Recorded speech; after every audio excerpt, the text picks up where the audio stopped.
concursos pro INSS. Sabia que o INSS é hoje? Dia 15 de setembro. 15/9, sabe? Daí, o que aconteceu? Saiu o treco, ele é para 2022, só tem 1.000 vagas. A maioria dos lugares só tem uma média é 5 vagas para cada lugar. Obviamente, a discrepância de cargos é muito gigante, né? Então, provavelmente vão chamar mais pessoas do que o treco, mas por enquanto a quantidade de vagas é 1.000. Mas só que é 1.000 juntando tudo, de todos os trecos do Brasil. Então não faz muito sentido você achar que tem 1.000 vagas, não, né? Não tem 1.000 vagas. Daí, a quantidade de vagas que você tem que ver, a quantidade de lugares que você vai trabalhar, que você quer trabalhar. Normalmente você vai escolher para sua cidade, ou um lugar que é perto da sua cidade, certo? Daí você vai fazer o concurso, o treco. Deixa eu colocar uma cor amarela aqui. Daí você vai escolher o local e prova. Fazer uma prova. O esquema da prova é a mesma coisa de 2016. Essa aqui que eu vou fazer agora é de 2012. Tem 120 questões. 22, 22, ok. Agora, deixa eu só comentar mais um pouco aqui da prova do INSS que vai ter, né? Vai ter 120 questões. Os temas são 7, por causa que o sétimo é o previdenciário, o específico, sabe? E ele é muita coisa. Se eu fiz recentemente, eu fiz um PDF. Eu juntei todas as leis que estavam lá no edital. Não só todas as leis, literalmente, só as leis previdenciárias. E dava. Claro que eu não tirei as coisas que eu ainda fiz, ainda demora um pouco fazer essa edição. Mas deu mais de 700 páginas. Então, escrevi isso aqui: 714 páginas de lei. Só de lei previdenciária lá que cai. Mas sabe que no Word lá. Só que a maioria. Só que quem estudou antes vai saber que a maioria disso aqui, dessas 700 páginas, é o Decreto 3.048, daqui é o Teco da Assistência Previdência Teco, que já caía antes. Nenhum professor vai te fazer ler essa coisa. Eles vão te ensinar as coisas que caem dentro dela. A Lei 8.2.1.2, 8.2.1.3. Sabe? Essas coisas que todo mundo estava estudando. Quem estava estudando previamente para o INSS estava estudando essas duas aqui. Essas aqui são as que têm a maioria de conteúdo. Ele tem uns instrumentos normativos novos que saíram em 2022, previdenciários. A emenda, tipo, quando saiu a emenda 103, cara, todo mundo fez aula de INSS, né? E ela tá aqui. A emenda 103 é uma emenda previdenciária, certo? Ela tá caindo. Bom, daí disso são. Ai, que difícil. São 3 horas e meia de prova. Mesmo esquema de certo e errado. Uma errada cancela uma certa. Ou seja, se você não tem certeza, é melhor você não apostar. Se ela não tivesse uma questão muito confusa, não aposte nela. Não aposte nela porque vai perder ponto. Entendeu? E agora vamos ver aqui. Eu vou fazer uma prova antiga do INSS. Nessa casa aqui só tem 60 questões. Mas só que eu fiz ela anteriormente, sabe? E o resultado foi esse aqui. Olha isso. Eu não sei quando eu fiz ela, mas eu não lembro quando eu fiz ela. Mas olha isso. Só acertei 43% e errei 53%. Daí a gente olha mais a coisa. Isso aqui é o treco de simulado, sabe? Você tem que ver o que você errou mais para você estudar essas coisas, certo? Por isso que o mais melhor é você fazer um simulado antes de começar os seus estudos. Várias provas, vários concursos, vários cursos têm simulados.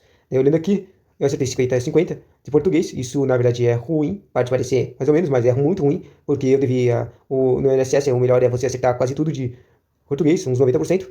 Raciocínio eu acertei, mas o raciocínio e matemática... Olha aqui, eu acertei tudo de matemática e português e raciocínio. Só que a coisa é que raciocínio e matemática tem muita pouca questão. A informática foi 67%. Isso aqui, se no 67% já dá para considerar mais ou menos. Ética acertei tudo. Depois, olha isso. O que tem mais questões é o direito previdenciário, e é o que eu mais errei, 35%. Direito constitucional fui mal, mas a coisa de direito constitucional é que só cai, nem cai muita coisa. Basicamente só cai o treco do 37 ao 40, que são as coisas dos servidores, e depois cai o treco da Seguridade Social, os capítulos da Seguridade Social, que tem o Assistência Social, a LOAS, quer dizer, a Assistência Social, a Seguridade Social e a Saúde, isso. E o direito administrativo, esse eu fui bem. Gráfico, texto, interessante. Daí, deixa eu colocar aqui pontos fortes.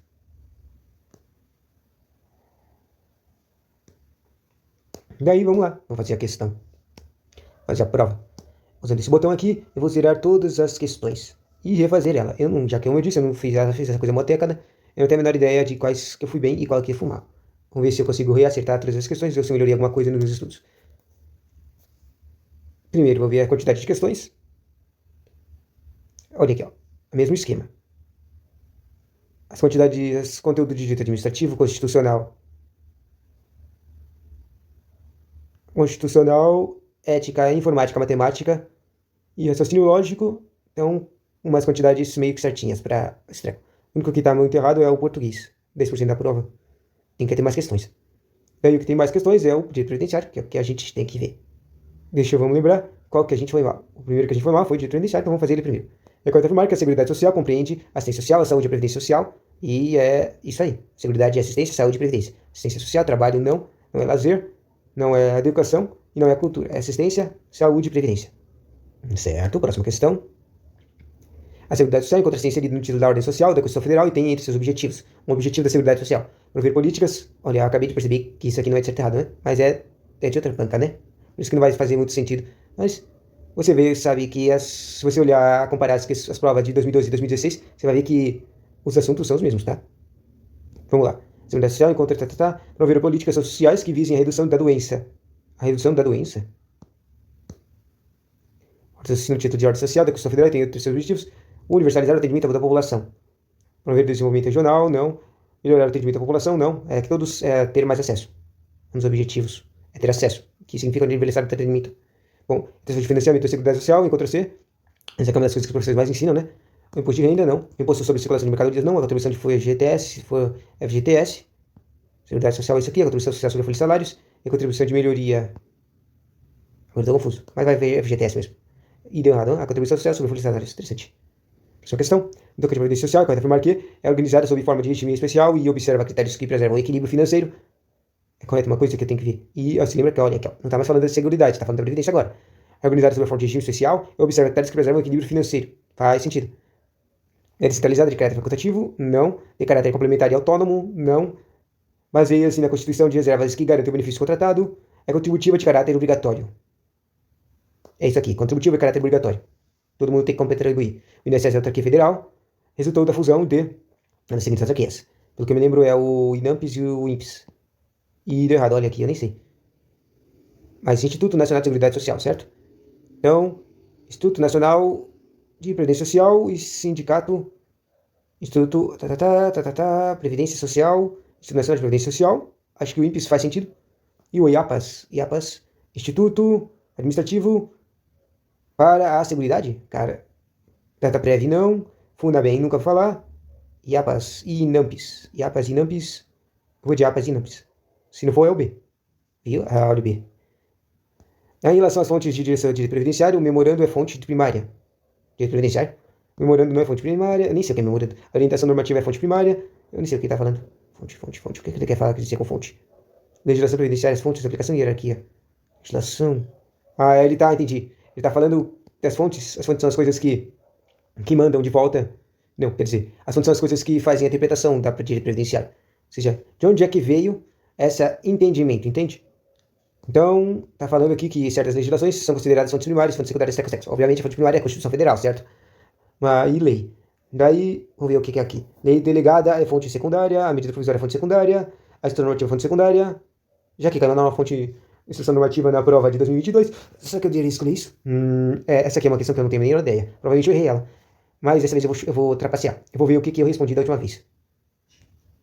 E eu respondi, eu sei que não é memorando. Tipo, eu não tenho a menor ideia porque que eu respondi da última vez memorando, meu. Vamos lá. O memorando é a fonte primária, a orientação normativa é a fonte primária, a instrução normativa é a fonte secundária, a lei delegada é a fonte secundária, delegada... Vai a instrução normativa mesmo. Que deu a nossa instrução normativa? Estou muito confuso, eu quero ver o que qual é, por que é isso. Aplica-se as regras do direito constitucional nos tocantes às fontes de direito previdenciário. Regras de direito constitucional? Nem sabia disso. Bom, são as primárias, as leis do sentido amplo, Constituição Federal, suas emendas, leis complementares, ordinárias e delegadas, medidas provisórias, decretos legislativos, resoluções do Senado e tratados internacionais. Leis em sentido amplo são primárias, leis complementares, ordinárias e delegadas. LD, LC, LO. Medidas provisórias, decretos legislativos também são primárias, resoluções e tratados internacionais são primárias. Ou seja, as coisas que têm muita força são primárias. E as secundárias são aquelas atos demonstrativos que regulam a lei. Decretos, regulamentos, portarias e ordens de serviços, instruções e orientações normativas circulares e simulares. Interessante. Próxima questão. A interpretação da legislação previdenciária deve observar o costume. Interpretação de legislação, costume quando for mais favorável ao do segurado? Não. Costume não é um treco que é mais sobre favoração. é o princípio do indúbio para societate em qualquer situação, não é em qualquer situação, que é o pro indúbio, mas usam isso assim. Os princípios gerais do direito na omissão legislativa, quando não tem lei, usa os princípios gerais do direito, faz sentido. Isso aqui. A analogia, quando mais favorável ao segurado, não. A jurisprudência do Juizado Especial Federal, não. Vai, vou de princípios gerais na omissão. Faz mais sentido. Tá, Márcio, administrador, não empregado na sociedade das cotas de responsabilidade limitada XY. Aí recebe remuneração mensal pelos serviços prestados. Nessa situação, Márcio, tá, ele é não empregado, tá escrito aqui, ó, direto. Ele é administrador, mas não é empregado. Administrador, mas não é empregado. Ou seja, ele é terceirizado na sociedade de cotas de responsabilidade limitada. Tá, não é segurado obrigatório da Previdência Social. Se ele é administrador e se ele recebe remuneração, ele é segurado obrigatório. Mesmo que não seja empregado. É segurado facultativo da Previdência Social, não faz sentido, não. Facultativo é ação bem difícil. É segurado especial da Previdência Social. Contribuinte é segurado eventual, também não. O especial é quando o carinha tem uma condição especial, tipo, ele trabalha com coisas perigosas, ou ele é deficiente, sabe? Ou ele trabalha em pesca, sabe? Coisas meio de especiais. O facultativo é bem diferente disso. Segurado eventual, nem sei o que é. Eventual não faz sentido também. Porque existe segurado eventual. Mas o único que sobra é o contribuinte individual, né?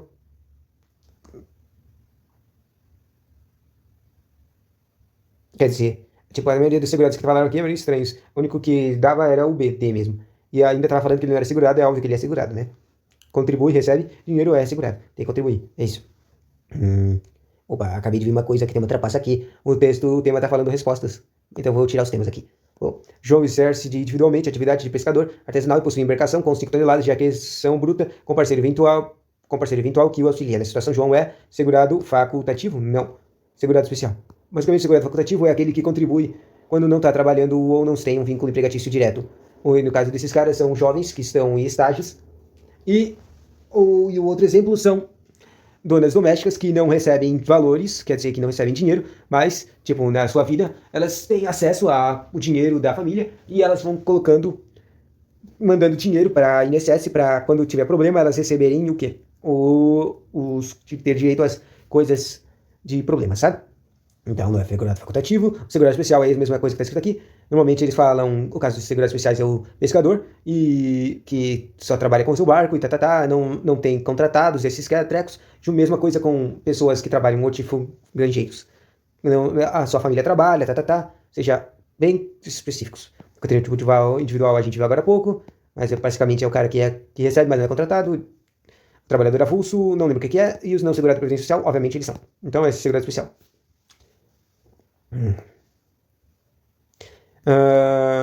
Se lembra que são 40 questões, e a gente até que tá indo bem aqui. Maria trabalhou de 2 de janeiro, até 2 de 2005. A gente conta aqui, dá 10 mais 5, 15 anos. O que significa 15 anos? Que, acho que não sei se isso mudou, mas 15 anos é o tempo de contribuição mínimo para poder se aposentar, entende? Como empregada de uma empresa, desligando-se do emprego para montar um salão de beleza. Apesar de ter passado a categoria de contribuinte individual, que é o salão de beleza, deixou de recolher contribuições para a Previdência Social durante 2 anos, até fevereiro de 2007. A situação, período de graça, de Maria ED. O que significa período de graça? É o período que a pessoa tem da última contribuição dela para voltar a contribuir, senão ela vai perder os direitos previdenciários, sabe? E já que ela contribuiu, e na verdade isso aqui é uma boa questão para estudos. Basicamente é aquela coisa que, assim, quanto mais tempo você estava contribuindo, maior é o tempo que você tem disso aqui, ó, que está falando que ela deixou de recolher contribuições. Ou seja, quanto mais tempo você estava contribuindo, no caso dela é 15 anos, é um monte de tempo, ou seja, ela tem uma grande quantidade de tempo de prevalência, que eu acho que são 3 anos. O período de graça de Maria é de 3 anos. E agora eu tô com um problema aqui, de interpretação. Eu deveria considerar aqui que, tipo, já passaram 2 anos, ou seja, já passaram 24 meses. Falta 1 ano. Então eu tenho que falar, nessa situação, o período de graça de período é de... Daí falta 1 ano, são 12 meses. Mas se ele quer o tempo inteiro, desde 2005 até 2007, são 36 meses. Que falta 12 meses. Vai 12 anos mesmo. Era 24 anos, né? 24 meses. Mas agora vamos ver a interpretação aqui do texto. Na 8.2.3, seu artigo 3, o tempo de graça segurado que deixou de exercer atividade remunerada é de 12 meses. Se o segurado tiver mais de 120 contribuições, o que significa 120 contribuições? Significa mais 10 anos. 10 anos, sabe? Que é 12 meses vezes 10, que dá igual a 10 anos. Contribuições mensais sem interrupções que acarretem perda de condição, segurado vai ser aplicado por até 24 meses, ou seja, 2 anos. Que é o caso dela. Ela tem 15 anos, chegou ao trequinho que eu falei, que aumenta a quantidade de tempo que ela tem, certo? Se a paralisação da atividade for decorrente por desemprego, devidamente informada aos órgãos do Ministério do Trabalho para ser aumentado em mais 12 meses. No caso, ela não era desempregada, então não deu os 3 anos, né? Na questão, estando segurado, ficou afastado da atividade por já possui 180 recolhimentos. Entretanto, não houve demissão, pois ela pediu desligamento para abrir negócio. A situação por graça é de 2 anos. Ou seja, essa aqui era um que... Quanto tempo era a graça dela? Que acabou. E não era quanto tempo faltava, hein? Que triste. Tá, próxima questão. João fora casado com Maria, com quem teve 3 filhos. João Júnior, de 22 anos. É importante isso aqui, que provavelmente está falando de segurados dependentes, dos dependentes disso aqui. Então, Marília, 18 anos, Renato, 16. Na data do óbito de João, ocorrendo do desombro, João se divorciara de Maria. João se divorciara de Maria, ganhando seu audito de alimentos para si. Posteriormente, João, essa coisa de alimentos é importante também, porque a mulher que recebe alimentos tem direito à pensão. Posteriormente, João veio a contrair novas núpcias com Norma, com quem manteve união estável até a data de seu óbito. Norma possui uma filha, Miriam, que mora com a mãe e foi por João sustentada. Nessa situação, são dependentes de João, segundo a legislação previdenciária. Basicamente, a casada é sempre a mulher, a pessoa casada é sempre dependente. Então, a Miriam, apesar de não falar aqui a idade da Miriam, ou se ela é filha do João, ela é considerada dependente do João, e junto com a Norma. Então, a gente primeiro tem que ver todos que não têm a Norma e a Miriam, porque elas são dependentes. Norma e Miriam. Essa aqui não tem a Miriam, e essa aqui tem a Norma e a Miriam. Essas duas aqui que tem a Norma e a Miriam. Tá. Depois disso, são só os filhos. Se lembra que a mulher dele, a Maria, não pediu alimento, então ela não é mais dependente dele. Daí são só os filhos. Os filhos só pode contar os que são menores de 21 anos e não têm emprego. Já que não considerou aqui os tecos de emprego, só falou que o cara é universitário. O João não é considerado dependente dele, porque ele já passou de 21 anos. Daí é só a Marília e o Renato. Marília e Renato, Miriam e Norma. Tá certo, esse aqui é o C. Realmente eu me lembro das coisas que eu estudei, hein? Esta questão está desatualizada, mas vamos responder mesmo assim. O salário do benefício serve de base de cálculo da renda mensal do benefício para segurados inscritos na Previdência Social. O auxílio-doença pela média aritmética simples dos maiores salários de contribuição corrigidos do mês a mês, correspondentes a 80% do período contributivo, decorrido desde julho de 1994, multiplicada pelo fator previdenciário. A aposentadoria especial pela média aritmética simples dos maiores... O que eu era para responder? Para segurados inscritos na Previdência Social, até 99, calcula-se. Tá, o que eu tenho que calcular? Aposentadoria especial, quer dizer, vamos trabalhar nessa aqui. Eu quero ver qual que eu respondi primeiro, da última vez. Eu respondi D, hein? Então eu sei que não é essa aqui, tá. Auxílio-doença pela média aritmética simples dos maiores salários de contribuição corrigidos mês a mês, correspondentes a 80% do período de contribuição contributivo decorrido desde julho de 94, multiplicado pelo fator previdenciário. Vai nesse aqui mesmo. Era assim, hein? A porcentagem por tempo de contribuição pela média aritmética simples foi o dos 80% maiores salários de contribuição corrigidos mês a mês, de todo o período contributivo decorrido desde julho de 1994, multiplicado pelo fator previdenciário. 80%, interessante. Próxima questão. Outra aqui está desatualizada.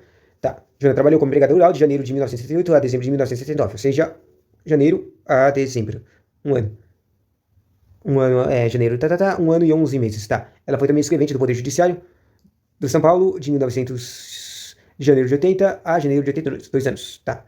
Com um regime próprio de previdência social. De janeiro de 83 a 2011, trabalhou no Serviço Público Federal ao mesmo tempo que ministrava aulas como professora. Você lembra que um servidor pode ser professor ao mesmo tempo, em faculdade particular, regida pela CLT.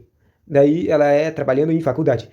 Tipo, essa coisa de professora e a faculdade é importante por causa que professores que, para ela receber o desconto de requisito de aposentadoria, ela tem que ser uma professora do ensino fundamental. Ou seja, ou ela tem que ensinar para o ensino médio, ou ela tem que ensinar para o ensino fundamental, ou ela tem que ensinar para o ensino infantil. Um desses três. E superior não conta. Quem é professor de faculdade, não conta para desconto nos requisitos de aposentadoria. Só para tirar uma dúvida, não para tirar uma dúvida, para fato extra, eu já li uma reportagem importante sobre isso, é que a verdade é que os professores, eles cansam muito, eles são extremamente despreciados, né, todo mundo sabe disso, já se viu as políticas públicas recentes, já viu, sabe disso também, e a coisa que eu queria dizer é que, nesse estudo que eu vi, nessa reportagem, eles estavam falando eles estavam estudando qual era o grau de satisfação e felicidade dos professores em cada grau de educação, entende? Ou seja, o infantil, o fundamental e o ensino médio e a faculdade, o último era a faculdade.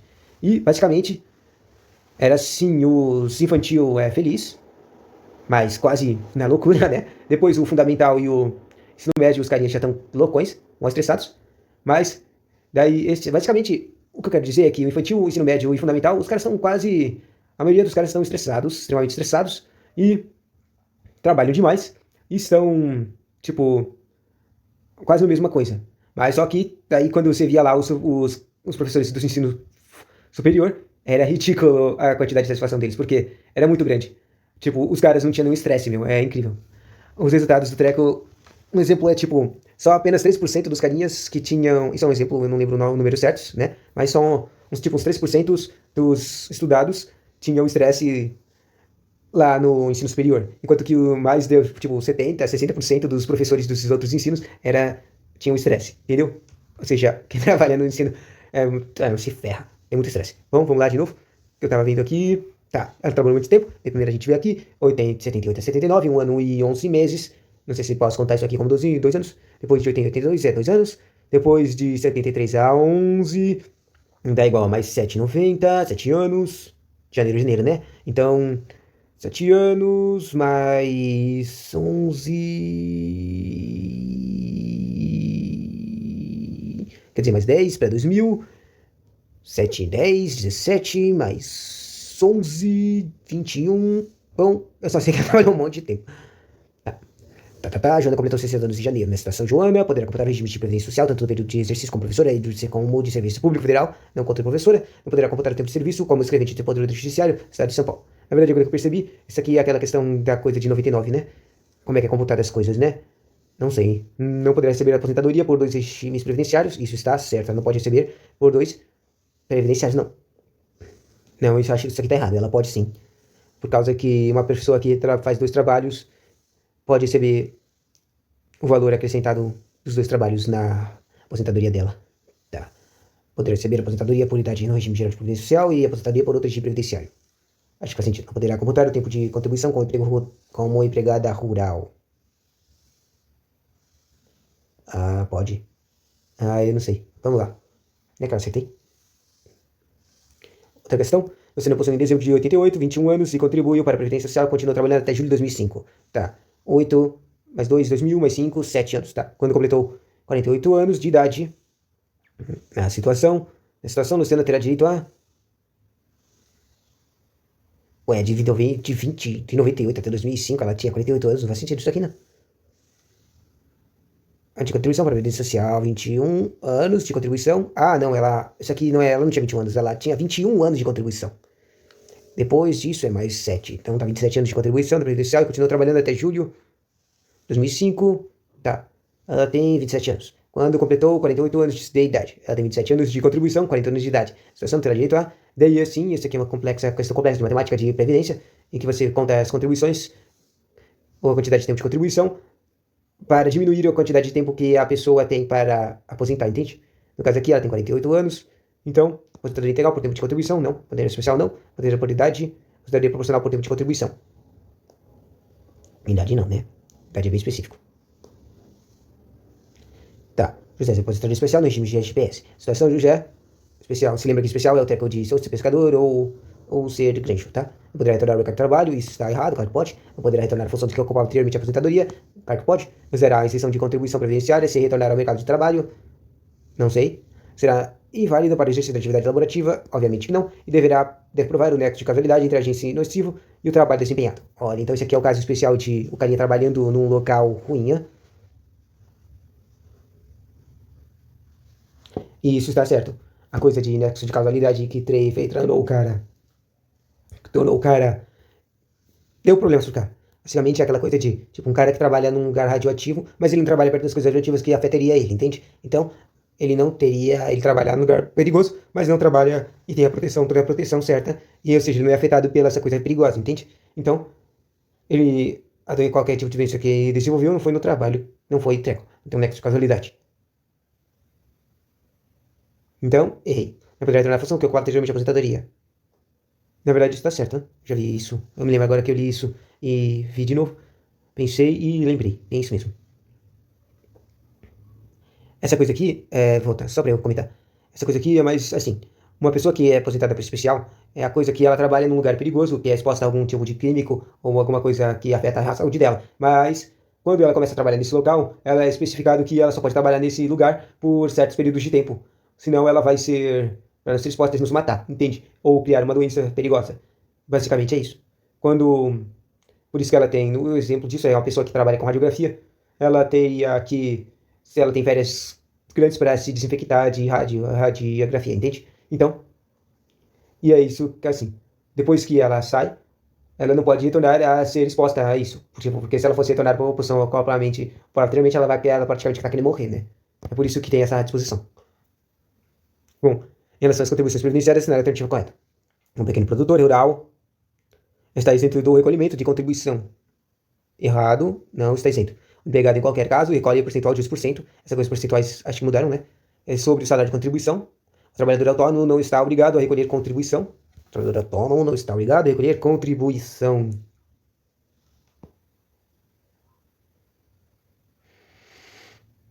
O trabalhador autônomo não está obrigado a recolher contribuição. Está obrigado sim. O empregado doméstico recolhe o mesmo percentual de contribuição que as empresas em geral. Não. A contribuição de empresas para financiamento de aposentadoria especial tem cotas variáveis de 12, 9 ou 6 pontos percentuais. Acho que faz sentido isso. B ou E. Estamos. Próxima questão. Silvia trabalhou na empresa X de 2009, janeiro a janeiro de 2010, ou seja, trabalhou um ano como ditadora e quando foi acometida uma tendinite, ou seja, teve uma doença de digitadora por 30 dias e impediu de suas atividades habituais. Submetida a tratamento médico, recuperou-se para suas atividades. A situação teve direito ao quê? Um auxílio doença. Um acidente é diferente, tá? Não é invalidez, porque ela não ficou inválida. Não é habilitação. A habilitação profissional é um auxílio. O tratamento médico fornecido pelo INSS é um auxílio doença. Tá. Maria advogada, empregada de uma empresa desde 1990. E, a caminho do fórum, bateu seu automóvel para cruzar o farol vermelho, sofrendo ferimentos que se agravavam em razão de Maria ser portadora de diabetes e incapacitado para suas atividades habituais, por mais de 15 dias. Na situação, não terá direito a receber benefício acidentário em razão do acidente não ter ocorrido no local de trabalho, isso está errado. Considerar a condução para o trabalho, que está especificado aqui, deixa eu colocar aqui, a caminho do fórum, está especificado aqui, é considerado sim acidente de trabalho. Não terá direito a benefício acidentário, terá sim. Não receberá benefício, tá errado. Receberá auxílio doença acidentário, receberá aposentadoria por invalidez acidentária, não é aposentadoria, né? Deixa eu ver, deu algum problema aqui. Não receberá benefício acidentário por estar dirigindo veículo próprio e não de empresa, errado. Não terá direito a benefício acidentário em razão da incapacidade de correr diabetes, errado. Não terá direito a receber benefício acidentário em razão de acidente e não ter corrido no local de trabalho, totalmente errado. Essa coisa de invalidez, de aposentadoria por invalidez é muito estranha, né? Porque tá falando que ela só ficou por 15 dias, ou seja, ela recebe auxílio acidente, só que aqui tá escrito auxílio doença acidentária, é estranho. Mas é a única que faz sentido. Então, né, que deu certo. Vamos lá, próxima questão. Em relação aos salários de maternidade, e salário de família, pagos às seguradas empregadas, é correto afirmar que são maternidade e família, pagos pela empresa, que poderá compensá-las com a contribuição incidente sobre a folha de salários. Família e maternidade são pagos pela assistência social. Eu queria escolher INSS, mas pela empresa poderá compensá-los com contribuições, né? Uma questão desatualizada. Maria adotou uma criança de 6 anos de idade, sendo que sua mãe biológica de criança que a mãe recebia salário de maternidade. Nessa situação, a Maria, eu me lembro disso aqui, é uma pena que isso aqui está desatualizado. Na verdade, eu esqueci de ver as coisas desatualizadas, né? É que normalmente quando a questão está desatualizada, eles colocam o que está desatualizado isso aqui. Quer dizer, às vezes eles colocam, às vezes. Então, no caso aqui, normalmente seria a resposta que a Maria tem direito a receber o auxílio salário de maternidade pelo tempo que faltava, sabe? Tipo, se a mãe recebeu o salário de maternidade por 6 meses, né? Que ela tem 6 anos aqui. O salário de maternidade, ela teria direito a receber o salário, a Maria teria o direito de receber o salário de maternidade que restou sobre os 6 meses que faltavam, tá? Então, vamos lá. Deixa eu ver aqui. Esqueci de responder. Depois, não tem direito a salário de maternidade? Tem sim. Tem direito a maternidade por 120 dias, a cortar da data da adoção. Não, 120 dias total. 6 meses. Tem direito a salário de maternidade por 60 dias, a contar da data da adoção. 60, 6 meses, 120. 120 dias igual a 30, 60, 90, são 4 meses. Então falta 2 meses. Ok. Não era só 30 dias, faltava. Estranho. Tá. Daí a gente olha a questão. Resposta era, atualização é, artigo 71, 8213. A segurada previdência que adotará ou obtiver guarda judicial para fins de adoção da criança é devido ao salário de maternidade pelo período de 120 dias.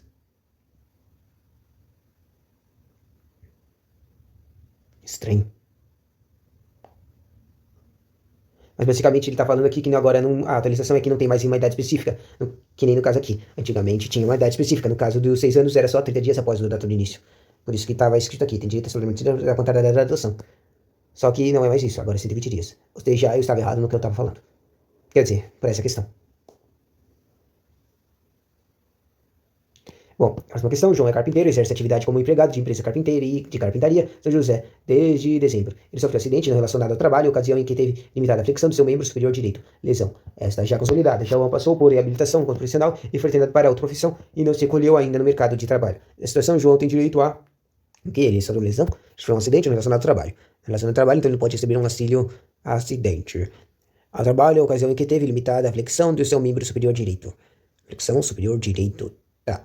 Lesão está já consolidada, finalizada, tá? João passou por reabilitação profissional e foi treinado para outra profissão e não se recolheu ainda no mercado de trabalho, ou seja, continua trabalhando. A situação já não tem direito ao auxílio, é uma contribuição, tá? Auxílio doente seguido por auxílio acidente. Agora lembrei, com essa frase aqui, agora eu lembrei direito o que é auxílio acidente.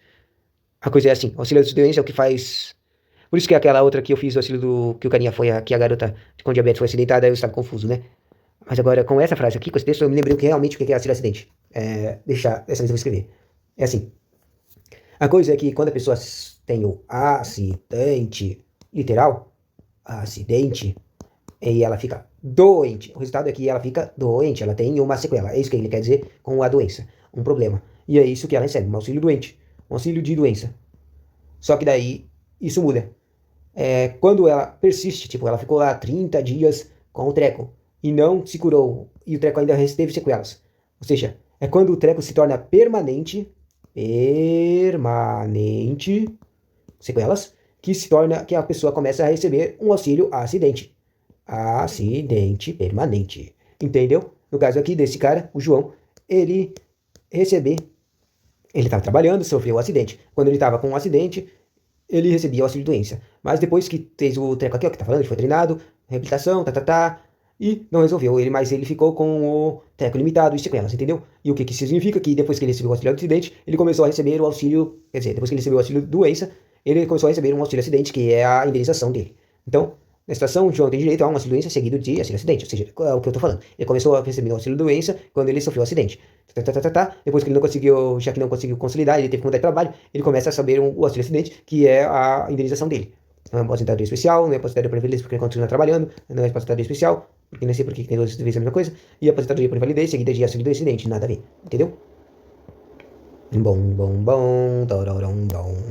Sou muito esperto, né? E tá indo bem aqui. Já respondeu metade das questões de previdência e até que tá dando indo bem. Cláudio existe a atividade de caldeiro. Caldeiro é um dos caras que trabalha com fogo, né? Na fábrica X. 1 de janeiro a 1 de julho de 2019. Trabalhou por 6 meses. Tá. Sobre o acidente de trabalho e acarretou a perda de 2 dedos da mão. Na situação, Cláudio. Essa coisa aqui a pessoa tem que trabalhar. Para ele receber certos auxílios específicos, tem que trabalhar por uma quantidade de tempo. Só que isso não funciona para o auxílio acidente, tá? Então ele tem direito sim a receber os direitos. Terá direito ao auxílio acidente e não é acidente, é doença. Receberá auxílio doença e após a conciliação da perda dos dedos, auxílio acidente. Isso, perfeito. Em relação ao auxílio acidente, assinale a resposta incorreta, de caracterizatório. Isso está certo, é indenizatório. O auxílio acidente é indenizatório, se lembra disso. Cessa com o advento de qualquer aposentadoria, e isso está errado, é uma indenização permanente. Quer dizer, ela é permanente enquanto o cara não for reabilitado. Entende? Se as sequelas forem coladas, ele para de receber auxílio acidente. Mas enquanto ele... Então isso aqui tá errado aí. Se você pode ver de qualquer aposentadoria, ele continua recebendo auxílio acidente, mesmo com a aposentadoria. Então tá errado isso aqui. E deu errado, né? Que triste, eu achei que tava certo. Devido se não houver a concessão de auxílio previdência previamente. Eu não entendi. Essa resposta aí que é errada eu não entendi, não. Não entendi. Essa aqui é uma questão de independentes. João foi casado com Maria. É uma de independente de novo. E é pior que as mesmas pessoas de antes. João foi casado com Maria, com quem teve 2 filhos, Arthur e Lia, de 6 e 8 anos, respectivamente, na data do óbito de João, ocorrido em 2011. Maria já fora casada com Márcio, de quem teve uma filha, Rosa, de 10 anos, que era mantida por João. Ou seja, uma pessoa dependente do João é a Rosa, mas a Maria não é considerada... A Maria... Espera, tá falando da Maria, eu achei que tava falando dos filhos dele, mas não. A Maria já foi casada com o Márcio, ou seja, ela teve um outro marido e teve uma filha de outro marido. Mas só que ela casou com o João, ou seja, a Rosa, essa Rosa aqui, a filha Rosa, ela é considerada filha do João agora também. Ou seja, a Rosa é considerada dependente do Márcio e do João. tá? E da Maria também. Ela depende de 3 pessoas, entendeu? Claro que tem mais especificidades, mas é isso. Que era mantida por João. E o mais específico, e a especificidade mais específica de todas é que ela é mantida por quem ela é mantida. No caso, João. Ou seja, ela depende de João. Porque Márcio não tivera condições de prover seu sustento. O falecido ajudava financeiramente também sua mãe, Sebastião, e seu irmão, Antônio, que era inválido. Daí, os problemas. Isso aqui também são coisas dependentes, mas basicamente ajudava financeiramente. Sua mãe não conta, o irmão não conta, a menos que ele fosse inválido. Os inválidos sempre são considerados dependentes. E já que seu irmão era inválido, ele pode ser, sim, considerado um dependente. A situação, a pensão por morte de João será concedida apenas aos filhos dele, que é Arthur, Lia e Rosa. Rosa é filha dele, tá? Arthur, Lia e Rosa. E a sua esposa, Maria. Arthur, Lia, Maria e Rosa.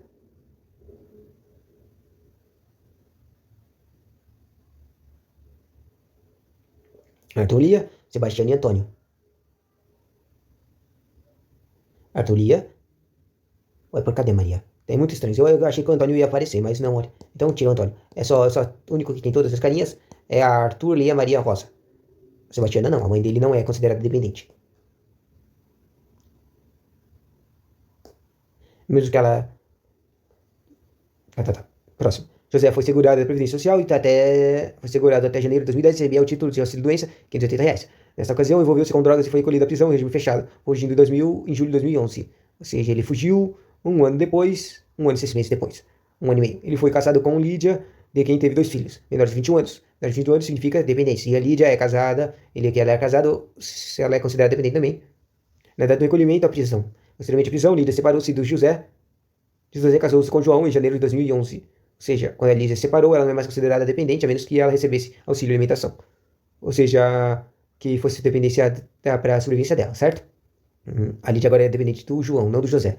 Em janeiro de 2011, no mesmo ano. Tá. Nessa situação, Lídia não poderá receber auxílio reclusão. Isso está certo. Lídia que se casou com João não pode mais receber auxílio reclusão, mas só para ela, entende? Ela pode receber para os filhos dela, então isso está errado. Ela pode sim receber auxílio reclusão. Nenhum dependente poderá receber o auxílio reclusão. Isso está errado, podem receber. O auxílio reclusão será devido a todos os dependentes, da data do recolhimento da prisão até a data da fuga. Não, a data da fuga não conta. O auxílio reclusão será devido a Lídia desde a data da prisão até suas novas núpcias. E isso está certo. Eu acho que está certo. Mas deixa eu ver o primeiro e o principal, o último. O auxílio reclusão será devido aos filhos de José, está completamente certo, desde o recolhimento da prisão até que completem 21 anos. Isso está 21 anos? O auxílio reclusão até 21 anos? Agora eu estou confuso. Mas quando os caras não são mais considerados dependentes, quando completam 21 anos, acho que isso está certo, né? Vamos escolher essa aqui mesmo. É só para filhos. Essa. E o dependente poderá receber o auxílio reclusão. Por que será? Agora eu tô confuso. Essa aqui eu quero ver o texto. Fica assim. Tá. O auxílio reclusão será devido aos acontecimentos de pensão por morte. Coisa de pensão por morte. Está tempo mínimo de carência estabelecido no inciso 4. Tá. Os dependentes segurados de baixa renda, recolhido à prisão em regime fechado, que não receberá remuneração de empresa nem se tiver dívidas de auxílio doença, pensão por morte, salário de maternidade, aposentadoria ou abono de permanência. Todo o restante da história contada pela banca foi apenas para confundir o candidato. Por isso que a banca coloca incorretas. Já que José, ao receber auxílio doença, impede a concessão de auxílio reclusão aos seus dependentes. Resta-se que Lídia, na data do recolhimento do José à prisão, era sua dependente, deixando de ter essa qualidade apenas em janeiro de 2011, quando se casou. Ou seja, basicamente as coisas que eu estava falando estavam certas. Mas o problema é que ele recebia auxílio doença e não pode mais, nenhum dos dependentes pode receber auxílio reclusão. Agitado pela administração, trouxe nova redação no artigo 80 da Lei 8213. Eu devia lá procurar o artigo 213, ou seja, está desatualizada. Interessante. Tá. É uma questão desatualizada. Essa aqui eu vou ver, vou trapacear aqui, vou ver qual que eu respondi da última vez. Essa que eu acertei. E acabei vindo a resposta. Lúcia Cerce, atividade professora de ensino fundamental desde dezembro de 1986, tem 56 anos de idade, pretende obter benefício previdenciário em dezembro de 2011. Nessa situação, segundo o INSS, você tem direito a o quê? 56 anos de idade, pretende obter benefício previdenciário em dezembro de 2011. Na situação, segundo o INSS, Lúcia tem direito ao quê? Ensino fundamental desde dezembro de 2000 e... Quer dizer, olha aqui, ela é uma das professoras de ensino fundamental, ou seja, ela tem direito à aposentadoria diminuída, certo? E daí, se eu contar o tempo, 4 anos, quer dizer, de 6 a 11 dá um 5, né? 6 a 11 dá um 5, mais 10. Tá, mais 5 dá igual a 91, mais 10, 2000, mais 10, 2011. Ou seja, ela trabalhou por 25 anos, caraca. Tem 56 anos de idade e pretende obter benefício previdenciário. Ou seja, ela tem direito à aposentadoria, tá certo? Tempo de contribuição, 25 anos, tá certo. auxílio doença se ela tivesse recebido um acidente, né? Aposentadoria por idade se ela tivesse 65 anos, no caso aqui, por isso que está desatualizada, a idade é errada. A aposentadoria especial se ela fosse trabalhar, se lembra que o especial é quando é uma pessoa do lugar trabalha. Se você não percebeu, a coisa que eu estava confundindo dessa coisa do especial é que é o beneficiário, o segurado especial e o aposentado especial. Mas os dois são coisas diferentes. O segurado especial é o cara que trabalha com pescaria e treco, e gramas, e latifundiário, sabe? Enquanto que o aposentado especial é o cara que trabalha com coisas perigosas, entende? Tipo, num posto de gasolina ou num lugar radioativo. E a aposentadoria por invalidez é quando o cara mesmo se ferrou, se fudeu. No caso aqui, ela não teve nenhuma dessas coisas, certo? Então não podia nada disso. Ela não bate a idade certa, aí a aposentadoria por idade é sempre específica para a idade dela, para a idade específica. A idade que a lei fala. E a aposentadoria especial é só pra quem tem treco, ou seja, nenhum desses trecos faz sentido. A única que faz sentido é a aposentadoria por contribuição. E ela também trabalhou pra cacete. Ela trabalhou 25 anos, meu loucão, né? Caraca, 50 minutos e eu ainda não consegui terminar a questão, todas essas questões de direito previdenciário. São mais de 40, né? Maria trabalhou de 2 de janeiro de 2006 a 2 de julho de 2006 como empregada de uma empresa, vinda a contrair moléstia, que significa doença, não relacionada ao trabalho, com prejuízo ao exercício das atividades habituais. Situação Maria no trajeto ao recebimento do auxílio-doença por existir descobrimento de carência. Carência? 2 de janeiro a 2 de julho. Ela teve a carência de 2 de janeiro a 2 de julho, 6 meses. Né? Tá. No trajeto ao recebimento de auxílio-doença por ausência do cumprimento de carência. Isso está... não tem ideia. Trajeto aposentadoria por validez, que depende do cumprimento da carência. Acho que faz sentido. Interdito auxílio acidente, que não exige carência, não é auxílio acidente. Interdito auxílio doença, que depende de carência.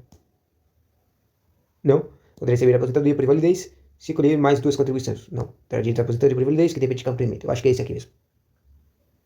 Não era... erramos, né? Era anotar direito ao recebimento do auxílio doença por ausência de cumprimento de carência. Também parecia certo. A carência do auxílio acidente de doença é o do ano, né? Bom, essa questão foi anulada. Anulada? Essa era a questão anulada.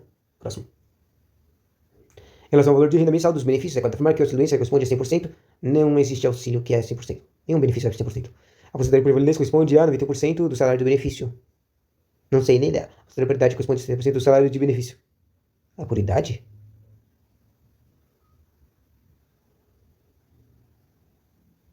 A por idade é 70%?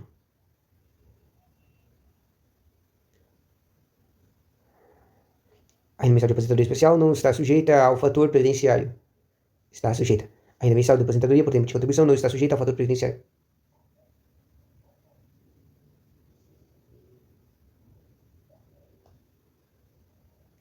Eu não sei qual é. Outra anulada.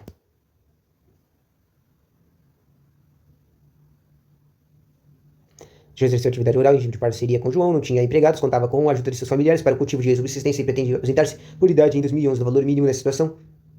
Na situação, José deve comprovar a existência de atividade rural, período de 6 meses encerrado, comprovar a existência de atividade rural por contrato de parceria, não precisa comprovar desse jeito, comprovar a existência de atividade rural no período de 180 meses, que antecedem o benefício da prova testemunhal, requerer processamento de justificação administrativa acompanhada de início de prova documental, apresentar a declaração dos testemunhas que confirma a conhecida em cartório. Acho que isso aqui faz sentido. Ou é o C. Era o D, requerer processamento de justificação administrativa acompanhado de início. Interessante. Como é que comprova que é um segurado especial? Bom, como regra, o benefício deve receber diretamente o benefício devido pelo INSS, porém admite-se a constituição do procurador. Na situação, validação de 6 meses, a procuração poderá ser outorgada a parente de servidores públicos civis ativos até o 3º grau.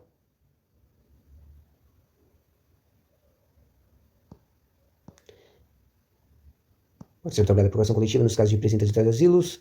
A procuração tem validade de 12 meses, não se admitida renovação. José habilitou a aposentadoria por tempo de contribuição perante ao INSS, que foi deferido. Relatar que pretendia a visão do ato de concessão do benefício para alterar o valor da renda mensal inicial. Prazo de decadência para pedido de José de 10 anos contratos a partir do primeiro dia do mês seguinte ao do recebimento da primeira prestação.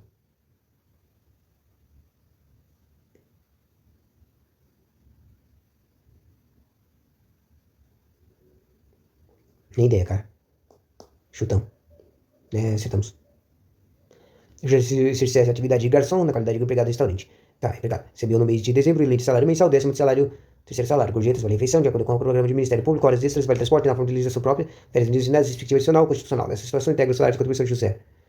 Me lembro disso. Coisas que são contadas. Ou basicamente a gorjeta não é contada. Não, quer dizer, gorjeta é contada. Eu me lembro que o professor repetiu isso várias vezes, que gorjeta é contada.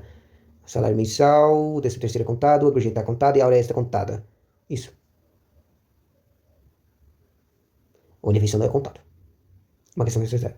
A fim de cálculo do salário-benefício, é correto afirmar que o trabalhador doméstico está dispensado de aprovar os requerimentos de previdência social? Não está dispensado. Poderão ser utilizados salários de contribuição constantes no ICMS, salários nacionais de informações sociais, para segurados em geral. Pode sim. Faz sentido.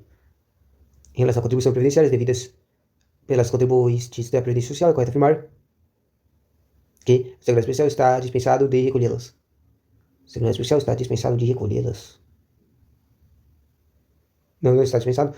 Presume-se o recolhimento de contribuições do empregado, certo? É óbvio, né? Uma questão desatualizada, incorreta. Efetuar a retenção de 11%. De errado, eu nem iria estar aqui, vou pular. Em relação à comprovação de inexistência do débito perante a Previdência Social, é correto afirmar que a atividade fiscal é dispensável para a contratação com o poder público. Certo. Certo. Tem umas coisas estranhas, né? Pensões estranhas. João montou seu próprio negócio em 2013, obteve renda bruta de 30 mil, se é optante do Simples Nacional. João não pretende receber aposentadoria por tempo de contribuição. A situação da contribuição previdenciária a ser recolhida por João é de... O que é que ele quer mesmo? Ou seja, isso aqui eu tinha que lembrar a porcentagem de contribuição. Mas eu tenho que saber quem é e o que ele é, né? No próprio negócio, ou seja, ele é um contribuinte individual. Simples, e na verdade a coisa de contribuinte individual depende de quanto a renda da pessoa. Se ele arrecadou 30 mil, então ela aumenta. Vai de 20% mesmo. 20% do limite mínimo de salário de contribuição. Era 5%, que louco. Será que é diferente? Será que é o contrário do que eu falei? Que quando aumenta, quanto recebe é grande o número, ele diminui a contribuição? João, devido a ter receita bruta de 60 inferior a 60 mil, optante pela Simples, ele é considerado microempreendedor individual que não quer aposentar por tempo de contribuição. Diante dessa situação, para as contribuições previdenciárias, ele passa a ter um recolhimento único de 5% sobre o limite mensal. Interessante. Maria queria aposentadoria especial e teve um pedido deferido pela agência previdenciária. Perceberá poderá ter por recurso. Para quem recurso? Uma questão de recursos é o juizado especial. Não, juízo de recurso de previdência? Juizado especial. Eu vou escolher o que eu escolhi primeiro. Juizado especial. É que era junta de recursos? Bom, em contexto ela faz sentido, né? Para todas as questões. Quer dizer, eu acho que essa aqui acabou, né? Acabamos todas as questões de previdência. Vamos ver aqui, ó, quanto que a gente deu de previdência. Você lembra que a gente só tinha acertado 35% da última vez. Apenas resolvidas. E a gente acertou dessa vez 60%. Olha aí, aumentou bastante. Apesar que várias delas foram chutes, né? Que bom. Vamos terminar aqui, né? Uma hora já é cansado.